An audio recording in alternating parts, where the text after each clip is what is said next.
Oh, Snail, don't get worried. Why don't we go to the virtual world and understand the concept of organization of data? Yeah, sure, Miss Marks. We have learnt how to collect data. After the collection of data, the next step is to organize it. This means to arrange the raw data in an orderly and summarized form for further statistical analysis. Let's learn the organization of data with the help of an example. Housewife purchases groceries and other household articles from the market. She comes home and arranges the different commodities at their respective places according to her requirement. The housewife undergoes the process of arranging the items at their respective places in the kitchen so that it becomes easier for her to work in the kitchen. This example demonstrates that putting the objects or things at their respective places saves our valuable time and effort. Thus, arranging similar things into groups or classes is called classification. It facilitates tabulation, analysis, and interpretation of the data. So you understand that? Oh yes, now I understand why my mom forced me to organize my stuff. That makes it easier for me to do my work. Wow, how math is there even in our daily routine tasks. Yes, Snail, at times we unknowingly use math in our daily life. But there is one thing I still can't figure out. How can I organize and put the literacy data given in this article so that it is easy for me to find state with highest and least literacy rate? Well, for that, it's important for you to present this data in a manner such that it's easy for you to comprehend. Present the data? Oh, how? Let's learn that in the virtual world. Next step in the statistics after collection and organization of data is presentation of data. Data is generally large and voluminous and needs to be put in a systematic way so that further statistical analysis and interpretation is possible. Therefore, the data is presented in some useful forms. Generally, there are three forms of presentation of data, namely textual presentation, tabular presentation, and diagrammatic presentation. Textual presentation is a descriptive form of presentation of data where data is described by paragraphs of text. This form of presentation is more suitable when the quantity of data is not too large. Textual presentation is used in most of the official reports where the activities, plans or programs of a project are described in words, inserting relevant facts and figures in between them. Textual presentation draws the attention of the reader to certain points which are of special importance to him. It also helps the reader to compare some given figure along with some explanation. So now, Snail, did you understand that the data in the newspaper is textual presentation of data? Miss Marks, this all is so complex. I am tired now. Can we take a break? No, you lazy kid. You can take a break once you tell me how do you present this data to make it easier for you to comprehend. I don't know, Miss Marks. Well, a tabular representation will be better in this case. Tabular representation? Why you always trouble my little brain with such heavy calculations?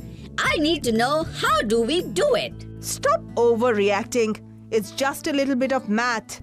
And to make you learn better, let's hit the virtual world and find out about tabular representation. Tabular presentation of data is the second form of presenting data. Tabulation refers to a systematic presentation of numerical data in rows and columns. A statistical data table is the outcome of tabulation. Tabulation plays a very important role in the study of statistics. Tabulation simplifies complex data and presents the classified data in an orderly and systematic manner. Tabulation facilitates comparison due to proper and systematic arrangement of statistical data in different columns. Tabulated data are good for references and they make it easy to present the information on graphs and diagrams. Tabulated data makes easy for summation of various items and errors, and omissions can be easily detected. Tabulation helps in further statistical analysis. So, can you present this data as state-wise population data in a table? How? Don't worry, I'll help you. First, make a table with 3 columns.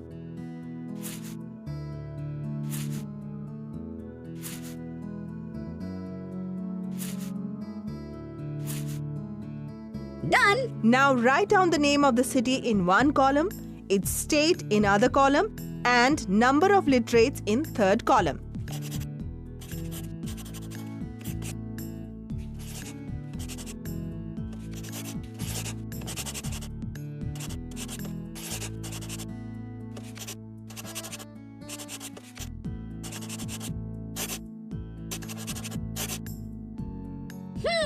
Got it. Wow, this will make the data easy to comprehend. Right. Now I will make a table about all the food items I have.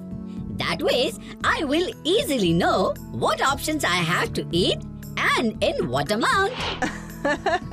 Sure. Whatever gets you interested in math is fine. Now, Snail. Snail. Oh, I found this rabbit, so was playing with it. That reminds me of something. You mean math in this too? Oh, but how? Let's check that out. Do you know that there is an interesting pattern in the way the rabbits reproduce? You may be surprised to know that the rabbits reproduce every month except in the first month when they were too young. Really? Yes, Snail. And so the pair of rabbits at the start of first, second, third and so on month, assuming none dies, are 1, 1, 2, 3, 5, 8, 13 and so on. Oh, this pattern is so different from the other population growths, isn't it, Miss Marks? Yes, and this sequence of numbers was studied by Leonardo Fibonacci, and that's why it's called Fibonacci numbers. Oh! And you know the surprising thing about Fibonacci's sequence is that it turns out to occur in many different places in nature. Like what? Like the number of petals on the flower are in Fibonacci sequence. Similarly, the way in which the spiral pattern of the sunflower seeds and pine cones grow is a Fibonacci series. Wow!